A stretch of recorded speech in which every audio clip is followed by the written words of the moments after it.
All right, happy Sabbath, everybody. Good to be back. It's been a while. All right, more than a month that we've done a study. Last time it was really about diabetes, and we were looking into a specific type of food. It was Jacob's lentil, right? Jacob's red lentil, and we tied it with the prevention and cure of diabetes, right? Yeah. Prevention and cure of diabetes. So now this time, I'm not really done with that specific topic, because diabetes is so extensive and there's so much research on it that I think I can still enlarge that study a little bit more. And we'll probably do it at a later time. But I'm just going to go to a different study now about the fruits of the tree. And I think I hope we get a blessing out of this one. It's applicable to a lot of a certain type of disease that afflicts a lot of people. All right, fruits of the tree. Okay, well, obviously I always start here, this on the third day of creation, God created the grass and the grain and the tree that beareth fruit that has seed in it, right? And that's supposed to be the food of God's creation for animals and humans, right? Yeah. Okay. But in the Garden of Eden, there were specifically, so all the fruits were good, right?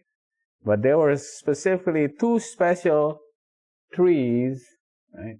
Two special trees that was put in the middle of the garden. I tried to look for this. And here, this is one of them. This is just an artist rendition. This is one of them, and there's the other one.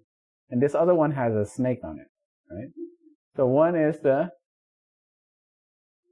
tree of life, and this one is the tree of the knowledge of good and evil, right? But, we got to read what it says here, that in the Garden of Eden, and out of the ground made the Lord God to grow every tree, right? There's every tree. In the Garden of Eden, every tree was what? Pleasant to the sight, good for food, and included the tree of life, which obviously gives life, right? And the tree of knowledge of good and evil, it gives you knowledge, not only of good, but also evil. And this was the test, right? So you see, it was designed by God that every tree was actually good, So the fruit of the tree is good. And the tree of the knowledge of good and evil was the test, right? And how was Eve tested, right?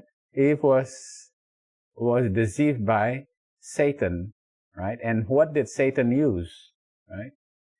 He made her think that the food, the tree was good for food, right? Wait a minute. Every tree is good for food. So this one is also good for food. And it's pleasant to the sight, pleasant to the eyes. And the tree to be desired to make one wise, right?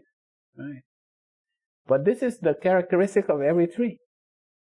So what Satan did was use God's gift to man and perverted it and made it into a temptation, right? So the things that God actually made becomes a temptation to Eve, right? Because every fruit tree was actually good. It was good to look at, it was good to eat, and it gave them, a life and knowledge, all right? Okay. And when the woman saw that there was good for food, pleasant to the eyes, and a tree to be desired to make man wise, he took the fruit, and then he ate it and gave it to the husband, right? Okay, now, obviously, the first tree that was mentioned is the tree of life, And then the tree of the knowledge of good and evil. What's the next tree that is mentioned? What is the next tree that is mentioned in the Bible? It's a fig tree. But the fig tree is not mentioned by the fruit. It's mentioned by the what? It's by the leaves, right? Right. So now is it mentioned in a good light or a bad light here? What kind of light was it that fig tree mentioned as? It was good, right? Well, because what that it used as clothing, right? Because it actually hid their nakedness, right? Yeah, it hid their nakedness. But when right? So the fig leaf hid their nakedness. When you go back again and look at the in the time of Jesus, where the fig leaves are actually mentioned again. When Jesus actually came to that fig tree. Yes. Right? Because it was all leaves. Yeah. So and Ellen White says, the fig leaves represents what? Your profession. Your profession. Because the Jewish church, they said, I am the eye of God, the apple of God's eye. But they had no fruit. And all they had was leaves. All they had was just profession. They were just nominal God people. Only by name. So for Adam and Eve, they were covering their nakedness. It was just their profession. Right? It was actually a profession. Right. But you're actually naked. Yeah. Right? And you cover your nakedness with that. Okay. All right. You're actually naked. Poor, blind, naked, and wow. That's right. And what's the next tree? I just go through Genesis and I go, let's find the trees. The next one is an olive leaf. But is it mentioned by the fruit? No, it's now an olive leaf, right? And is this olive leaf good or bad? What does it symbolize, though? Mm-hmm. Right. The olive leaf was brought in by the dove, by the dove, right? So what does the olive leaf symbolize? Because the dove can eat of that plant, right? Because the dove is actually an herbivore, as compared to the raven. Raven eats flesh, and there's a lot of dead flesh, right? So the olive leaf represents the good food that is supposed to eat, that the dove can eat, right? Which is a clean animal, as compared to the raven, which is a unclean animal that eats flesh, right? So the olive leaf is a good thing. Olive leaf always symbolizes, what does the United Nations use olive leaf as? As a symbol of peace.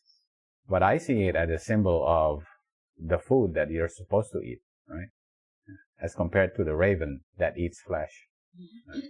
Okay, then, still in the time of Noah, in Genesis 9, then the next tree is actually a grape tree, a vineyard, right? And then is it presented in a good light or a bad light here? Is it? You get drunk.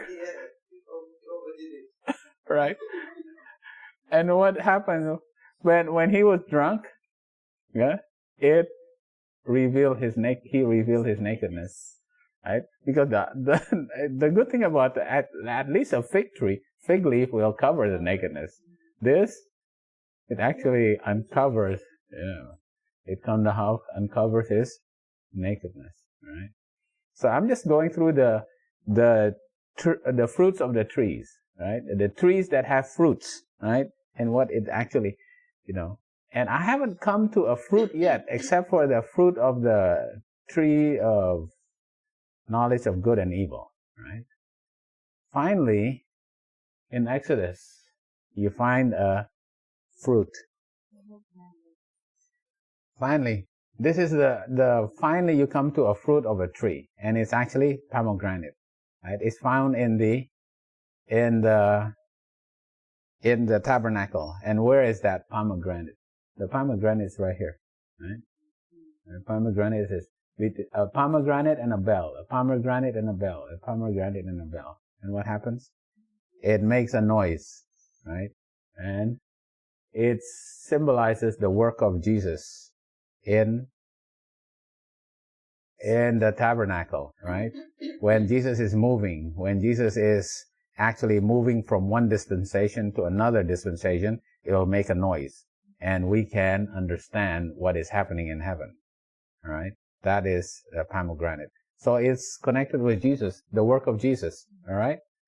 Okay. And then so I think, well, let's see, what is pomegranate mentioned again in the Bible?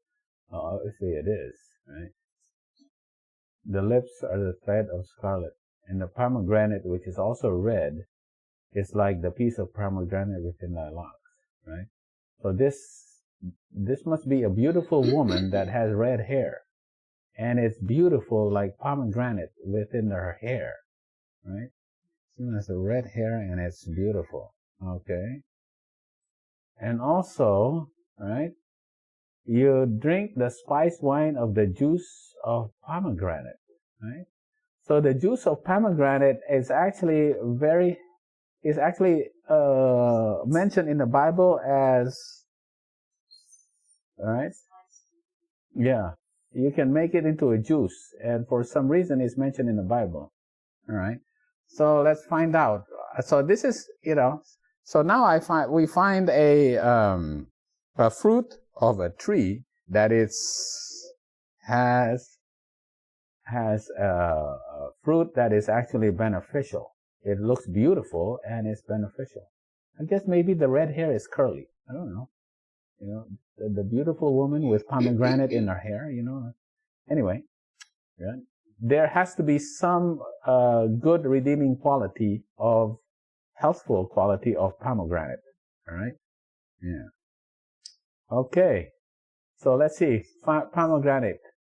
Pomegranate contains species of flavonoids and anthocyanidins, which is antioxidants. Look at this. Antioxidants, flavonoid and anthocyanidins, 3 times greater than green tea. It's 3 times greater than green tea. Right? Scavenging effect against hydroxyl radicals, superoxide and anions, right? That is, these are the oxidative, causes oxidative stress. This is the antioxidants.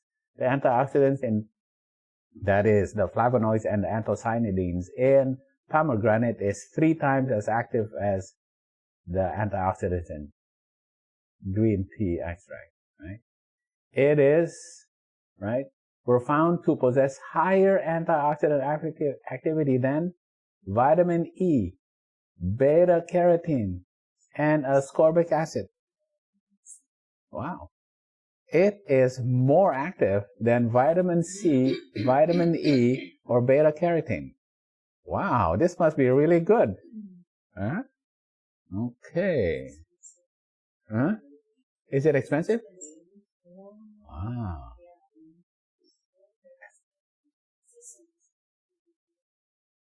Oh, yeah? So in Indonesia, they have it. It's called delima, right? So I was asking, yeah, pomegranate? Oh, yeah, that's delima. Yeah, because it's not available. It doesn't grow here, I guess.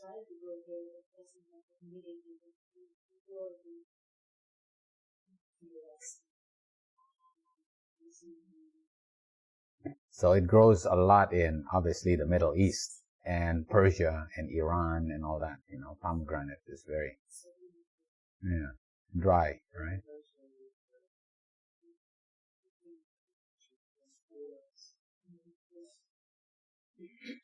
The other thing is that the antioxidants are so high, it actually lowers LDL oxidation, improves your risks for heart problems, and also has a lot of phytoestrogens and reduces your risk for cancer and breast cancer proliferation, and increases cell death in breast cancer. So it is actually very good. Mm-hmm.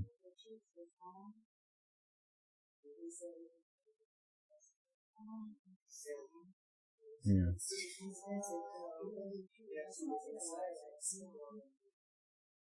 And this, it works on breast cancer, right? Inhibits angiogenesis. It inhibits the making of new blood vessels, because cancer cells, to grow, it needs new blood vessels.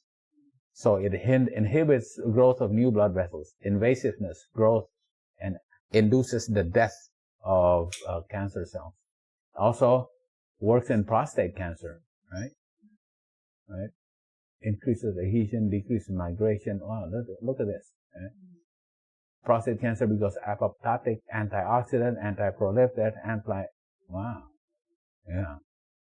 This is pretty good. I never realized, So when you start looking in the Bible, just like, let's just find something about pomegranate. Why is pomegranate so good? It works, it's almost like flax seed. It works like in so many different ways. It's almost like flax, right? So powerful. And another thing is what? Berries and pomegranate are rich sources of bioactive polyphenolic flavonoids. Has been associated with antioxidant, anti-inflammatory, and analgesic effect, demonstrating protective role, right, in osteoarthritis and rheumatoid arthritis. It works good for rheumatoid arthritis, like blueberries, raspberries, strawberries. Pomegranates have shown promise in reducing what? Pain and inflammation in arthritis. Brother, I think we should give Brother Clive some of that. I need to invest in them. Brother Clive, you need to get... I don't know how the only one who needed it.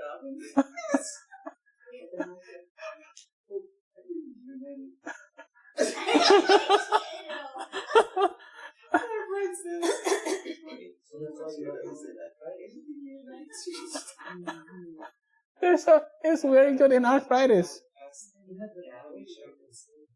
Look at this, pomegranate and arthritis.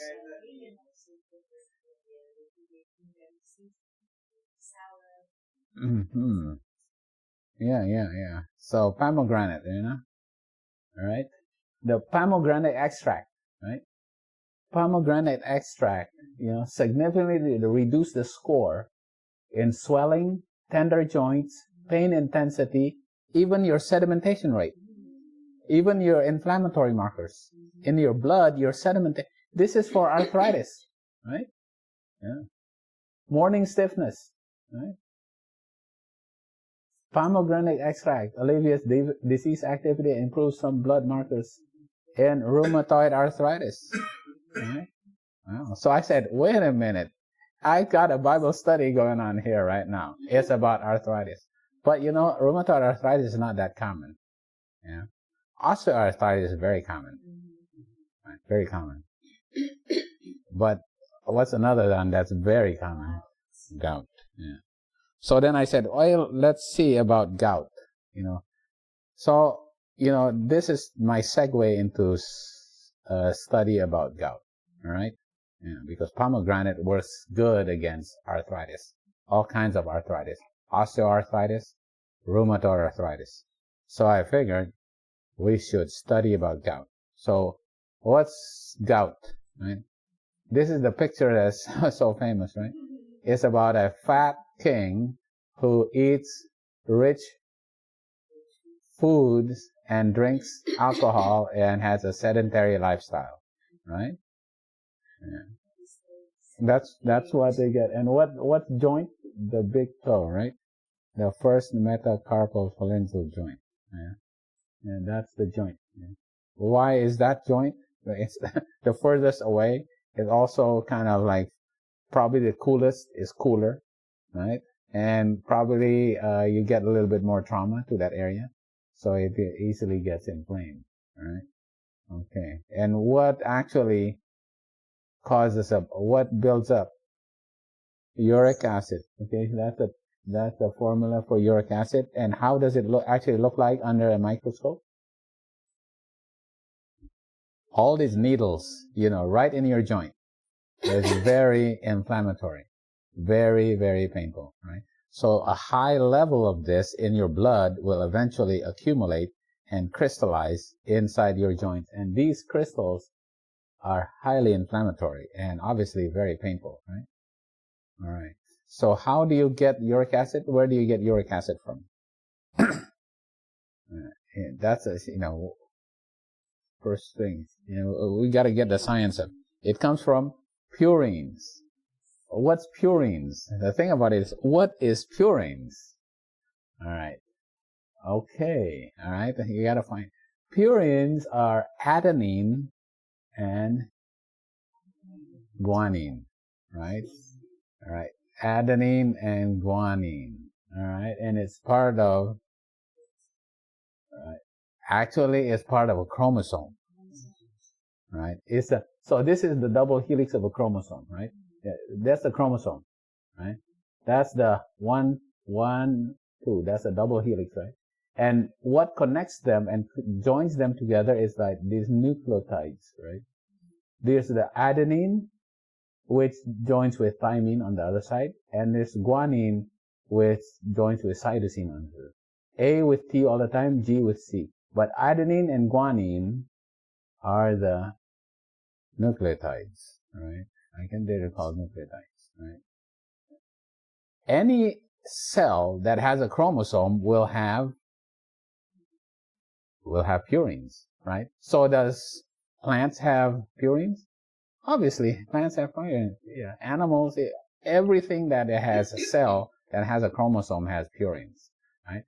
So adenine and guanine, right, is broken down to hypoxanthine, which is xanthine oxidase. An enzyme will break it down to xanthine, and eventually the same enzyme also will make into uric acid, right? Uric acid. Now this xanthine oxidase is what is blocked by xyloprim or allopurinol. Remember allopurinol? That's a medicine that's used by people who have gout, right? Because it blocks the formation of uric acid, right? Okay, so let's find out the kind of foods, that is high in making uric acid, all right? Okay, which foods would you say is high? I'm not gonna put it up there yet, but which one would you say is, people always say, oh, it's causes your uric acid to go up? Which foods? Meat? Beans? What else? Yeah, which foods will increase your uric acid? Right.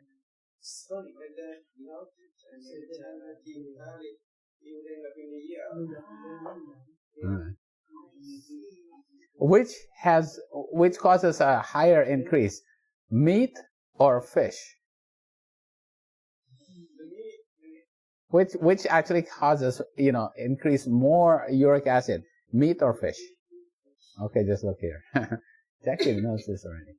Very high, right? Let's find meat. Meat. Lamb. Or chicken. Lamb. Pork. Right? Steak is here. Steak, lamb, pork. Chicken, right here. Yeah, it's like 128. Steak is 121. Pork is 119. Yeah. But what is higher? Small fish. Salmon, anchovy, sardines, herrings, anchovies. What is the highest? Number one is anchovies. This is going to be a problem for Indonesians and Filipinos. They love anchovies. Oh, that's the most favorite. No wonder my dad's island loved them.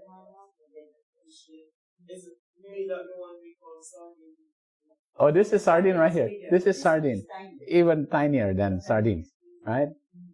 So here's the beans. Beans are down here, right? Oh yeah, look at flaxseed, peanuts, walnuts, even tofu. Even split peas, pinto beans, lentils. Look at lentils, right? So but all the plants are down here. Most of the plants are down here. The meats are here, but the fish. A lot of people don't realize. They said, I don't eat meat anymore. I don't eat chicken, but they still eat fish, and fish has even higher, right? Than this. Very high in purines. Okay, so what is usually the recommendation to avoid gouty attacks? Right? Because gout is when the gout. Yeah. So what is right? Drink plenty of water. Right? You gotta flush it out of your system. Right? Right? You eat low-fat dairy products or fat-free dairy products. You need to be low fat, right? And then complex carbohydrates. Complex carbohydrates, okay, you can only find in plants, right? Plants, because those are low, right? And then saturated fat. Food that is low in saturated fat are the vegetables, right? And the fruits. Those with high in saturated fat are the meat products and even fish, right? And then you have to limit fish, meat, and poultry. And obviously avoid alcohol. But this is the one that a lot of people don't realize. High fructose corn syrup. Right? High fructose corn syrup. Right. Yeah, this a lot of people do not know. Right. Yeah. High fructose corn syrup. Right. Yeah. Now, a lot of people say every time they eat like red bean, or they have some, have some tofu, or they have some soy, they start feeling their toes start becoming, starts to throb, right? So they said, is it true that if you eat plants like that even still has purine, even though it's lower than fish or meat, that you're still at risk for gouty attack? Because a lot of people say, well, you know what, my toes starts to throb every time I eat like, the red.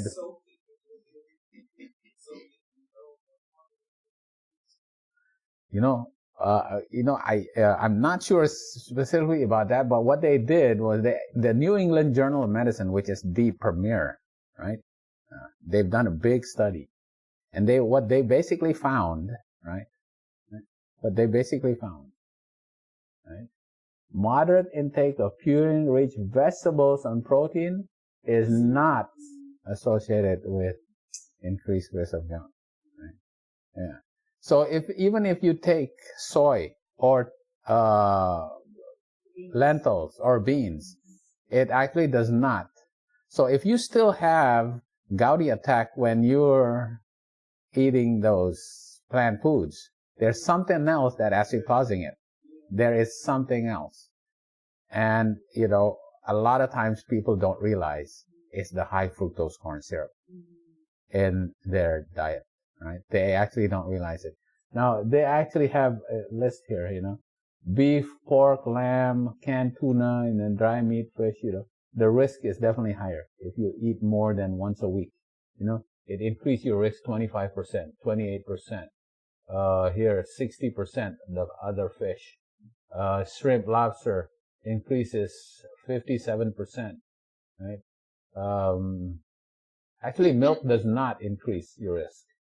Low-fat yogurt does not increase your risk. The things that have cells in them, right? All right. So, why do plants, when eating plants or fruits, why does it not increase your risk for gout attacks, right? It has something to do with the fact that gout is cleared in your kidney, right? Based on the pH of your urine, right? Whether it's basic or it's alkaline, right? And you know what? Does drinking alkaline water make your urine more alkaline? No, it doesn't. Because there's so much acid in your stomach, it's everything is buffered. Yeah, it's not, But actually eating plant foods will increase the pH of your urine, right? And increasing your, like, fat or meat, will decrease your pH. So here, they found out if you eat more, alkalinizing urine, if you alkalinize your urine, you will excrete your uric acid more, right? So you need to eliminate uric acid from your body, right? Okay. And the kind of foods you want your pH to go up, right? Not down, right? And the kind of foods that will is lower your pH, make it more acidic, is meat, fish, fat, even alcohol, right? This will reduce your pH. But the foods that increase your pH is basically plant foods. So even though it has purines in it, it still makes the uric acid get flushed out because your pH goes up. It becomes more alkaline, right? This is very crucial for understanding why. So this has a lot of purines, and it makes your your urine acidic. That's why it builds up in your blood, because it doesn't get eliminated, right? And when it builds up in your blood, and then it crystallizes in your joints, right? Okay, right? So I've taken this one from another study. Yeah. What is high fructose corn syrup, and why does it cause gout? Right? Okay, high fructose corn syrup also obviously for economical purposes is obviously a lot cheaper than getting it from sugarcane, because corn is so cheap, right? And corn is all glucose, right? It's all glucose. When you break it down, it's all glucose. But to make it into what is called sugar or natural sugar, you have to have about half glucose and half fructose, because that's natural sucrose, right? So they can't sell this as sugar. This is all glucose. This is not considered quote unquote sugar. So they actually have to chemically change this, right? All glucose into half glucose and half fructose. And fructose is very sweet, right? And that's why they make it into all the drinks and all the confectionaries, because this is high in fructose, and it's also very cheap and very sweet, right? And all the confectionaries, all the baked goods that is made in like factories and bakeries and everything, they use the cheap sugar, which is high fructose corn syrup, right? And this high fructose corn syrup, it's so much that it will actually be changed into high fructose corn syrup will be changed into uric acid. High fructose corn syrup does not get taken up by your muscle, right? Fructose is not the food for the muscle, but it gets built up inside your liver, right? Yeah. And it then is eventually broken down, right? There's a stepwise purpose, it's kind of complicated, but eventually fructose, if you have a lot of it, will be broken down to uric acid. And actually, I didn't really know this until actually a friend of mine, he actually testified that he's already a vegetarian. And he even had to give up red beans and all this kind of things, thinking that is what caused him to have. But he still had gout attacks. Being complete vegetarian and giving up red beans and soy, he still had gout attacks. Finally, he went to a doctor, right? And the doctor said, well, you got to take allopurinol. He said, but I don't want to take allopurinol. So he went to another doctor. And this other doctor was from, I think, India. And he goes, do not eat any processed sugar. Any processed sugar with high fructose corn syrup. And when he did that, he never had another gout attack. Yeah. So he said, when he gave me that testimony, I said, wow, I have to look into this because it actually is very true.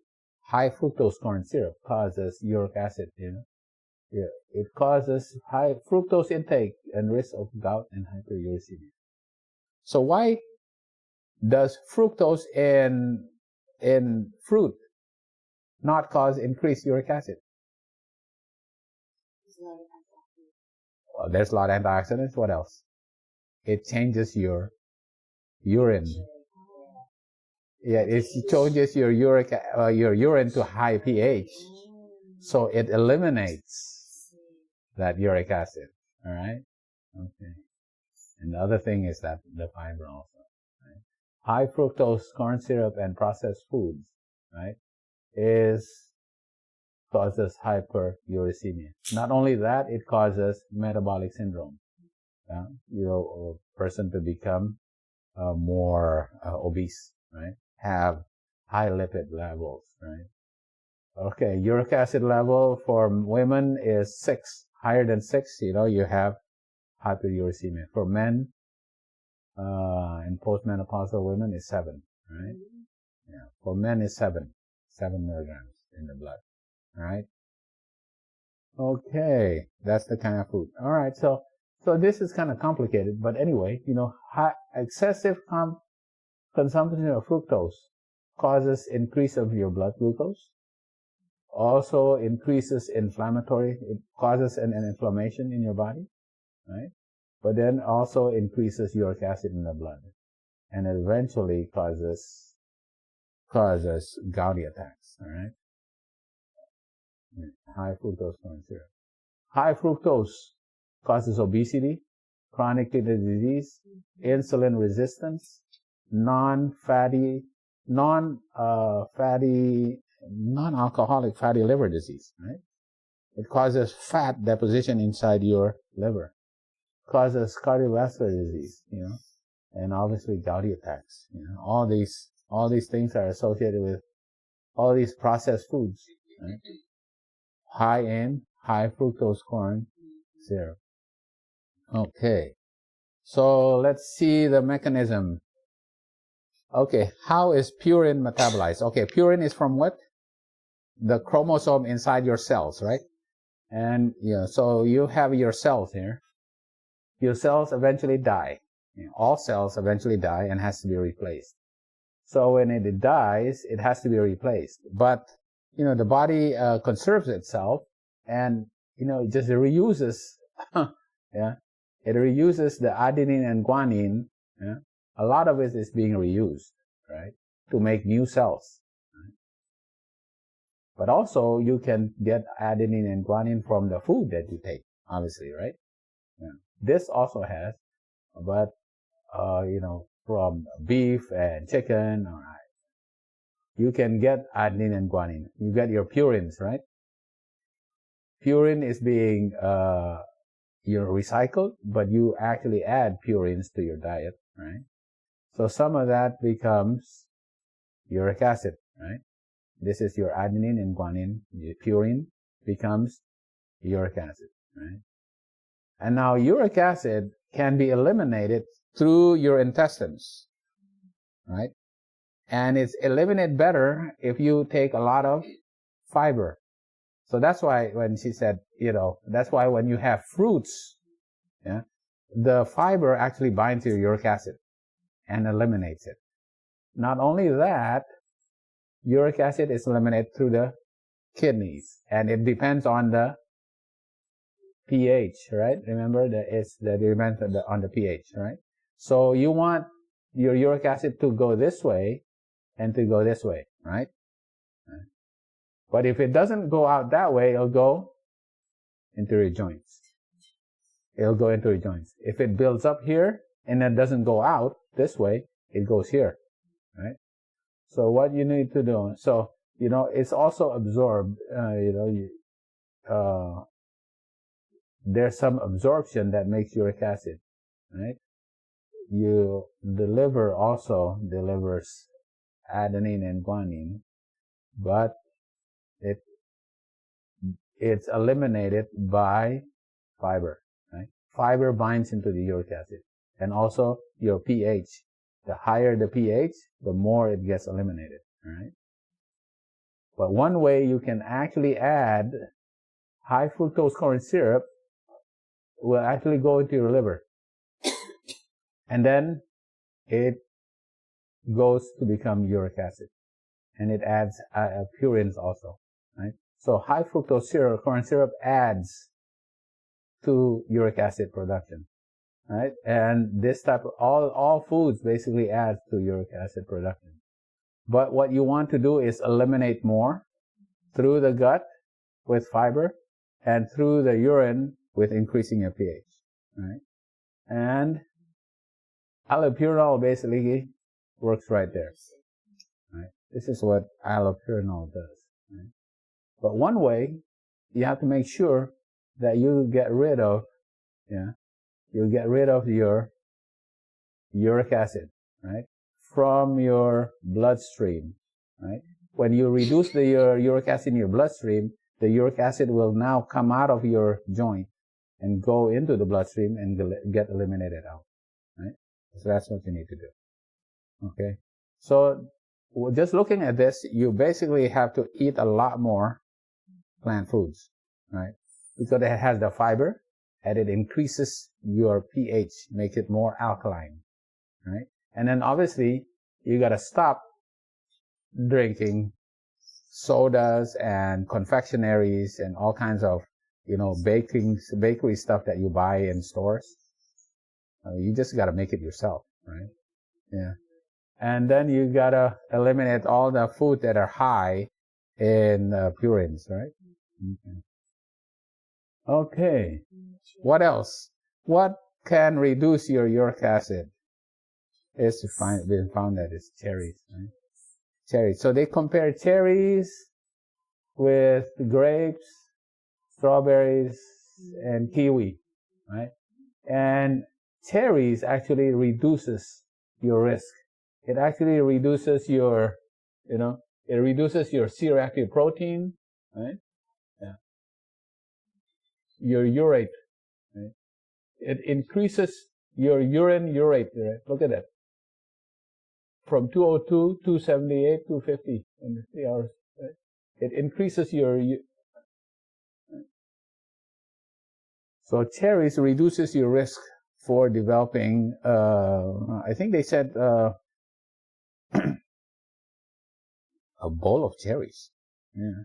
A bowl of cherries every day. But this is actually not available back home in, certain countries of the world, So they said, wow, cherries is expensive. Is it? And it's also seasonal, right?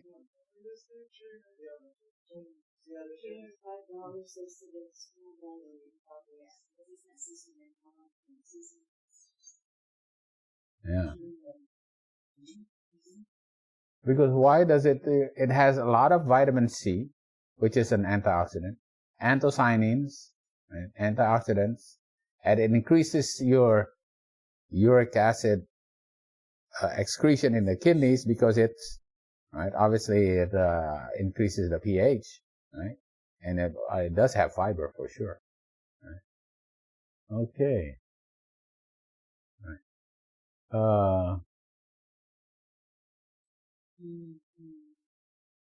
633 individual scouts. Intake over a 2-day period associate 35% low risk of gouty attacks.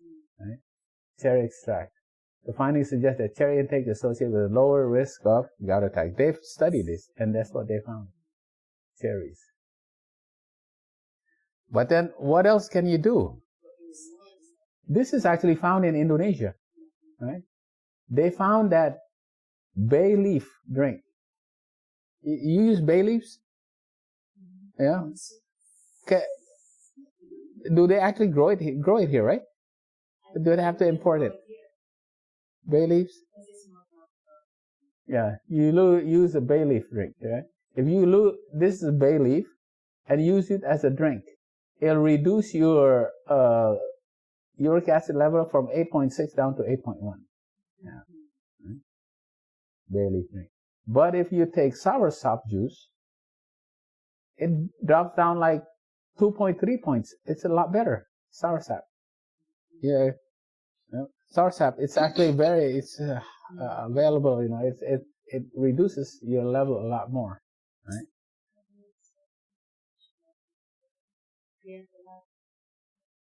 Sirsak, we call it sirsak. Right? Okay. Mm-hmm. But what happens is, when they did this, they actually made it into a tea. They made the bay leaf with hot water tea, right? It did reduce it, but only a little bit. But then they found out to reduce your uric acid better, you do not boil the water and use hot water. You actually you make it into cold. You use a maceration process. Yeah, you just break it up, and then you let it sit in cold water. So that way it doesn't destroy the anthocyanins, right? So you reduce, for uric acid, right? So, okay, right. What else? Turmeric, right? Curcumin and curcuma extract, right? Curcumin and curcuma ionga extract improves severity of inflammation and pain levels in arthritis patients. So you can use curcumin, all right? Well, obviously this is not a fruit, right? But I just added to this because this is one of the more, famous ones, the curcumin. And we have a bunch of that in the backyard, right? Curcumin was statistically significant greater improvement in knee pain. I guess this is joint osteoarthritis. This is even in osteoarthritis and performance-based tests compared to placebo. It helps in knee symptoms, stiffness, function in daily living, function in sports and recreation activity, and quality of life. Right? It's well tolerated. All right. So curcumin. All right. It actually protects the human chondrocytes from the catabolic actions of interleukin. So interleukin is the stress, is the cytotoxic effects of your immunity attacking your joints, right? This will block the interleukin-1, the cytotech degeneration, right? Let me go, right? It blocks the proteoglycan degradation, right? Your joints, right, degrades your, I guess, probably the meniscus and all that, when it's being degraded, this can block the degradation of it. Okay? All right. So what they find, we always think of osteoarthritis as a disease of wear and tear, right? Says, because we used to be we used to be an athlete, or we used to carry heavy weights, or used to be lifters, or we were we had injuries, so it's a lot of wear and tear on your joints. We used to think as osteoarthritis as wear and tear, but then they say, okay, if it's wear and tear, why do you have, when you have osteoarthritis, do you have it in your fingers just as much as it's in your feet and your knees? So it's actually a systemic disease. It's not necessarily just wear and tear, right? Because when you deplete the synovial macrophages, when you deplete the macrophages that's attacking the joints, right, then you actually have improvement of the osteoarthritis. Synovial inflammation will drive synovial angiogenesis linked to arthritis pain through macrophage activation. My therapist, physical therapist, was telling me that mobility increased the Yeah, she was saying that, repetition is increasing. Mm-hmm. So, and I said yes, because whenever I'm walking regularly, my pain is, Reduce. and he said it's like a lubricant. Mm-hmm. That the body is not producing as much.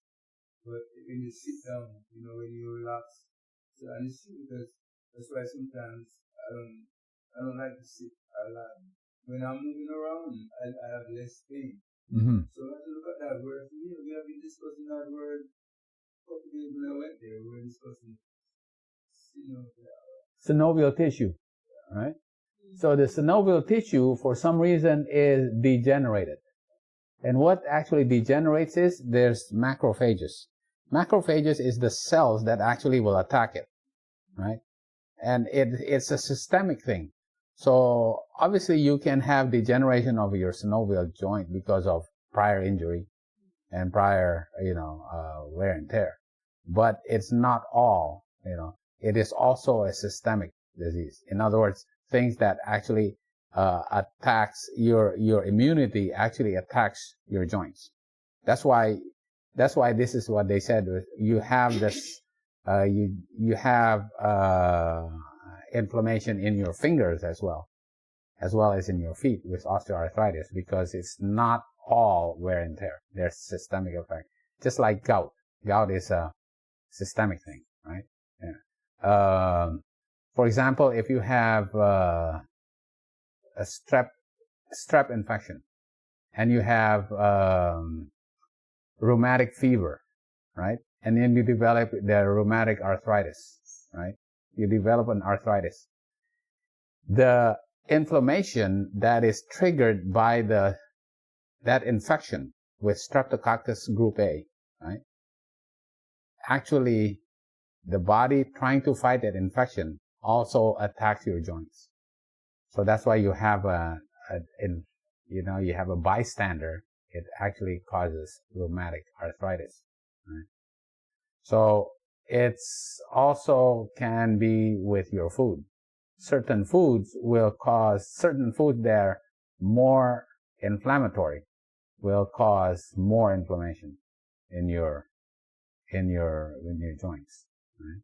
I think this is what it's trying to get at, because people say osteoarthritis is basically a wear and tear disease, when it's actually more than a wear and tear disease. It's also it's also systemic as well, because you have macrophages.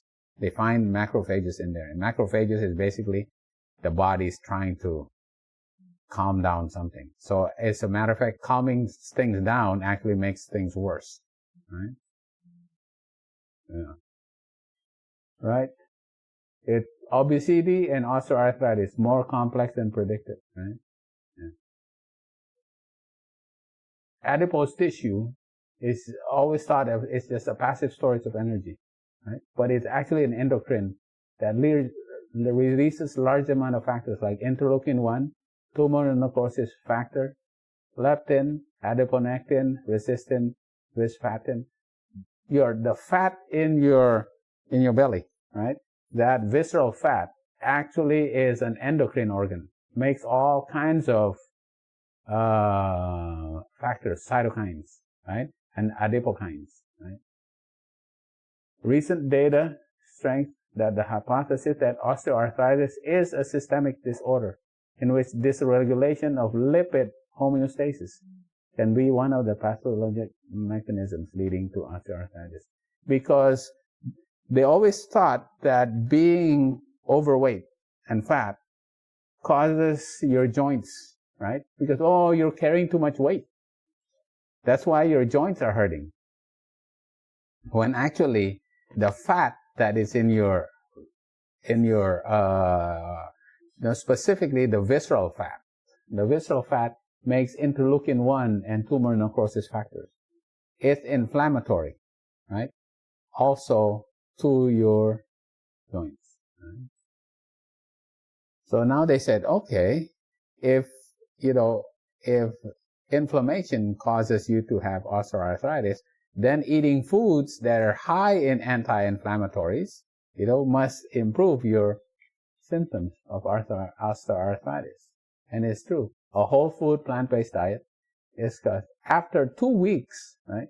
This is regular food. This is the whole food plant-based diet, right? After 2 weeks, then you start noticing this is statistically significant, right? Reduction, right, in pain after 2 weeks being a whole food plant-based diet. Because whole food plant-based diet increases your anti-inflammatories. It increases your, reduces your inflammation. So it is a systemic.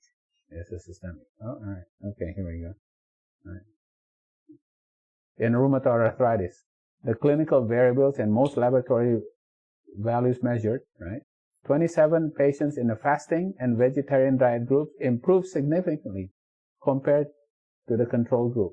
Even 1 year later, right, they found out that the vegetarians had significantly better benefit, right, in rheumatoid arthritis. And look at this. The amount of pain. These are for the omnivores versus the vegetarians. Much less pain, right? Even going out for 13 months, right? Much less morning stiffness. Although a health assessment questionnaire is about the same, right? They feel a lot better, right? They had better grip strength, right? The tender joint is a lot less. Articular index, twitchy articular index, a lot better, right? Swollen joints, a lot better, right? And here are the numbers between omnivores and vegetarians. The sedimentation rate, the inflammatory blood test is a lot better, right? The C-reactive protein is a lot better. The platelet count, which is index of inflammation as well, reduced. White cell is reduced, right? Yeah. So it's a plant-based diet. Right? So basically, we end up back where we are. Right? If only you listen to the voice of the Lord thy God, and will do that which is right in his sight, and will give ear to his commandments, and keep all his statutes, I will put none of these diseases upon thee, which I have brought upon the Egyptians. For I am the Lord thy God that healeth thee. And how does Moses prove God can heal the Egyptian diseases? By throwing a whole plant in the bitter water. Right? So, a whole food plant-based diet. Right? Certain fruits, certain leaves, certain soursop, cherries, can help you with your arthritis pain, and bay leaves, and eventually, even with gout, right? The whole food plant-based diet will reduce your risk for gouty attacks. Okay, and that's our study for the fruit of the trees, right? What I found about pomegranate, right? Okay, right? And that is a more sure word of prophecy. All right.